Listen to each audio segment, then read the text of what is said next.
The house creaks in the late hours, its timbers groaning like a living thing. Sometimes I think I'm the only one left in it, this vast, decaying monument to time's passage. The walls are a soft gray now, the carpet worn to a threadbare whisper under my bare feet. In the distance, the wind howls through the trees, rattling the windows like a long-forgotten voice calling for help. I had never asked for this life, this solitude.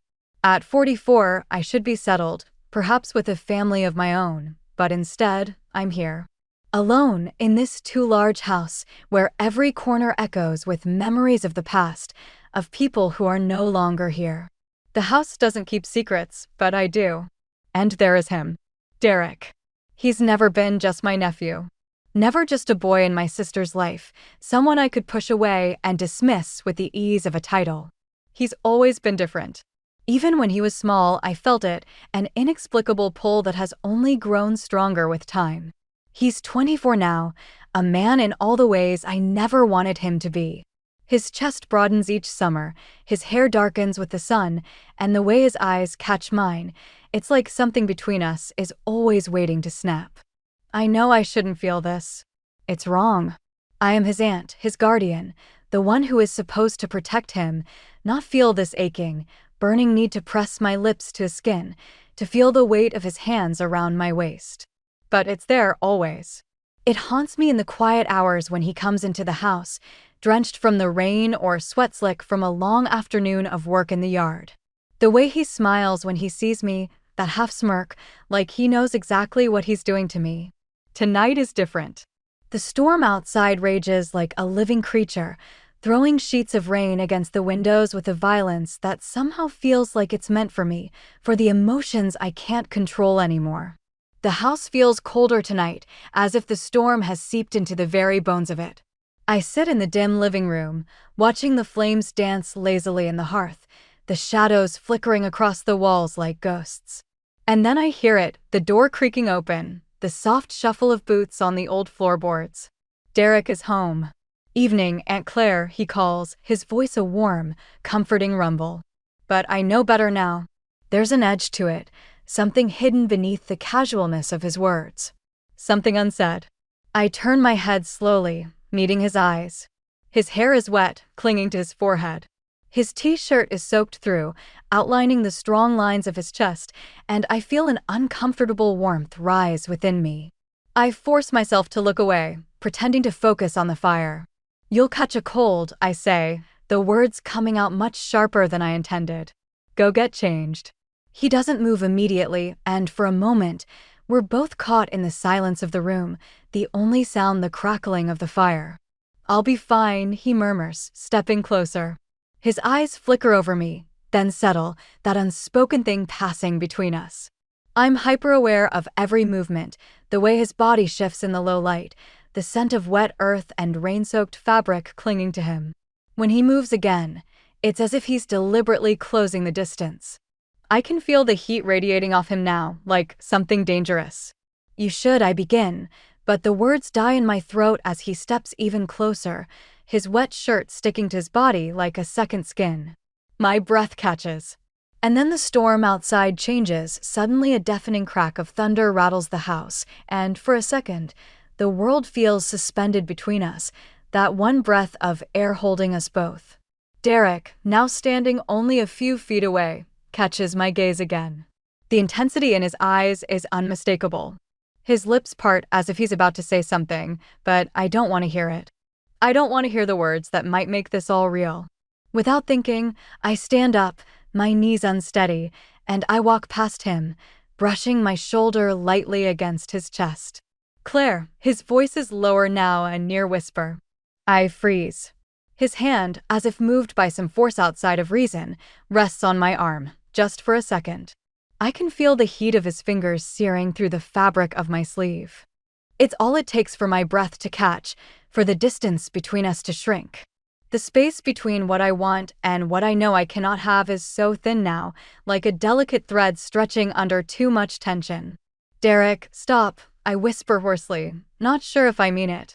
But then he's closer, so much closer, and I can't move, can't breathe. His lips brush mine, so gently that I could almost believe it's a mistake. It's too soft, too close, too much. And then it's happening, the kiss. It's only a second. A flash of heat, a moment of desperate relief. And then his hands push me away, his eyes wide with horror, as if he's just awoken from a nightmare. No, I'm sorry, he stammers, stepping back. His face is pale, his breathing ragged. I stand frozen, heart pounding in my chest, a million thoughts racing through my mind. He doesn't say another word, just hurries out of the room, leaving me standing there, feeling the empty space between us grow larger with every second. The days blur together after Derek leaves.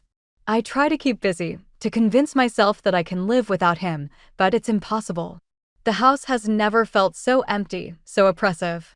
Every corner seems to echo with the ghosts of my thoughts, and I catch myself waiting for the sound of his footsteps, hoping for something, anything to break this suffocating silence. When he finally returns, it's like the air thickens, charged with everything we've tried to bury. I know he's been back for a few days, but it's as if we're both avoiding each other, avoiding the unbearable truth between us. I try to act normal.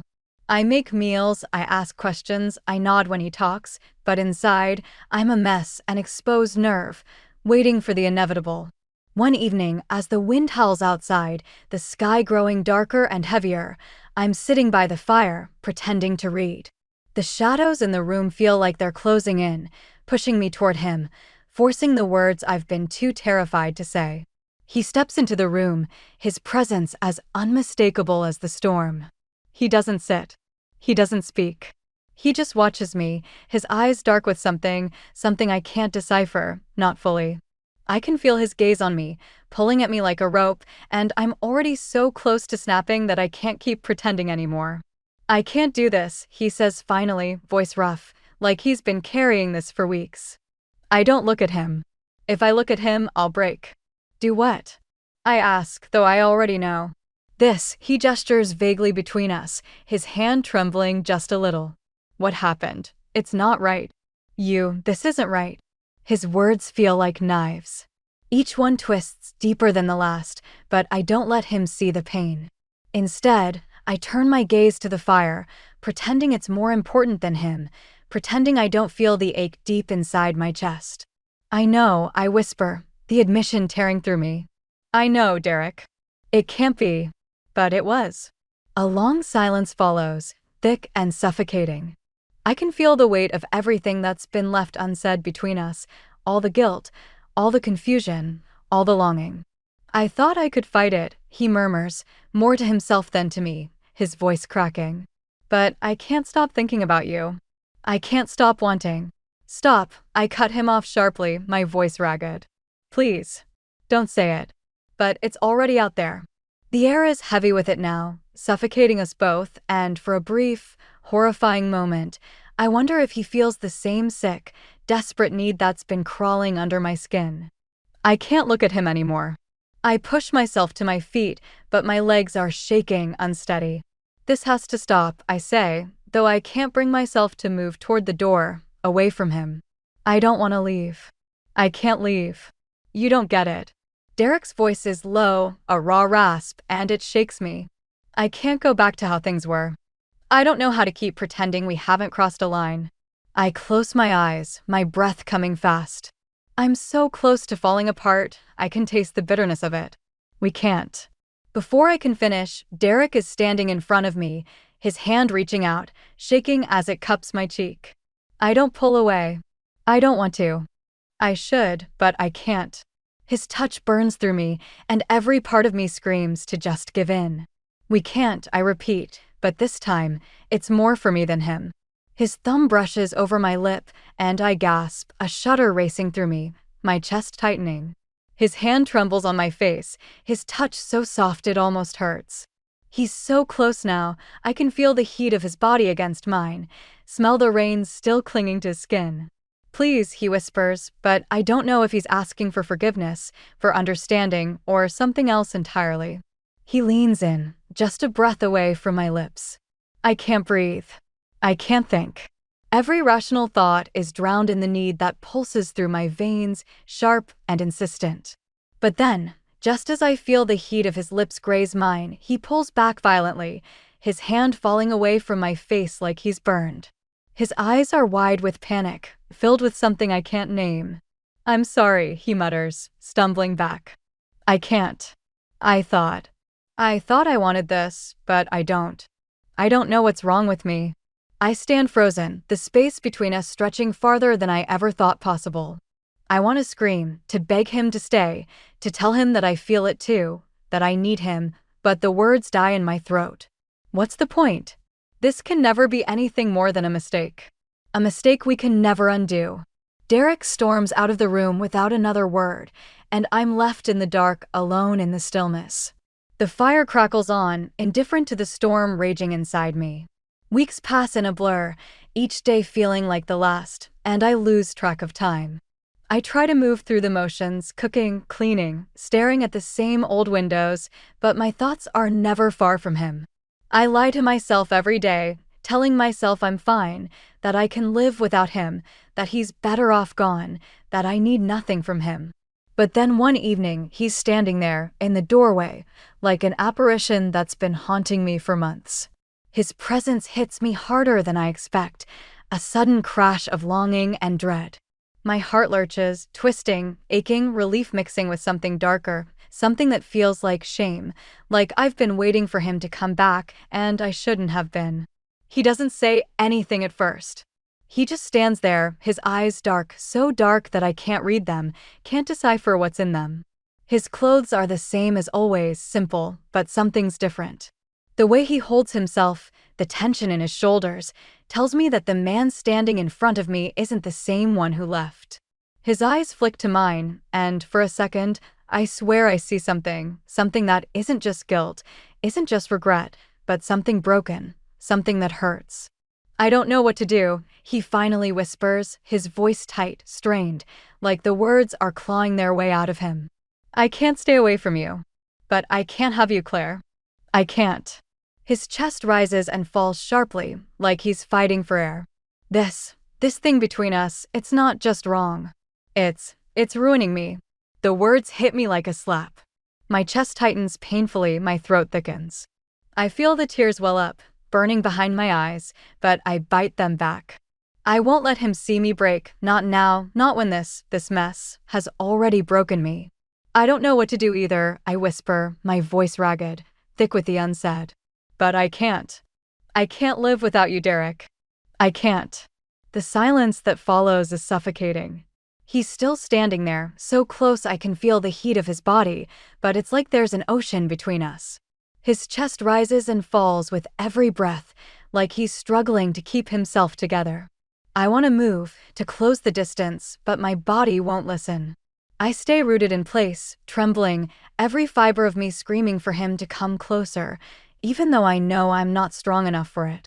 Then, as if something inside him snaps, he steps forward slowly, like he's been waiting for permission. Before I can even react, his arms are around me, pulling me to him with a force that knocks the air from my lungs. His touch is urgent, desperate, like he's afraid I'll slip away again. His body presses against mine, and I can feel the tremor in his hands, the jagged rhythm of his pulse. He holds me like he's afraid to let go, afraid to let me go. "I'm not afraid anymore," he whispers, his voice raw, almost broken. "We can't keep pretending." "I won't." His hands move down my back, pulling me closer, like he's trying to melt into me, trying to erase the space between us that's been growing, that's been suffocating us both. I don't know what's real anymore. I can't breathe, can't think. All I feel is the weight of his body against mine, the pressure of his lips near my ear, his warmth sinking into my skin. It's too much, this need, this want, this unbearable ache that's been building between us for so long. I want to tell him to stop, to walk away before it's too late, before we do something we can never undo. But it's too late. When his lips brush against mine, so gently I almost think it's a mistake, I don't pull away. I can't. I feel like I'm falling, like I've been falling for years, and now, in his arms, I'm free-falling with no safety net. The kiss isn't gentle anymore. It's frantic, a desperate thing, raw and hungry, as if we're both trying to swallow each other whole, trying to fill the emptiness that's been gnawing at us. There's no hesitation now. No more guilt. Only this moment, only this desperate, overwhelming need that's finally been let loose. We are both lost in it, in the ache that's been building between us for so long, a thing that has always been there, always been waiting. When we break apart, the world feels different, altered, as if the ground beneath us has shifted. But I can see it in his eyes, this isn't the end. This is the beginning of something I've known was coming all along, something that will destroy us both, and yet I can't stop it. And neither can he. There's no turning back.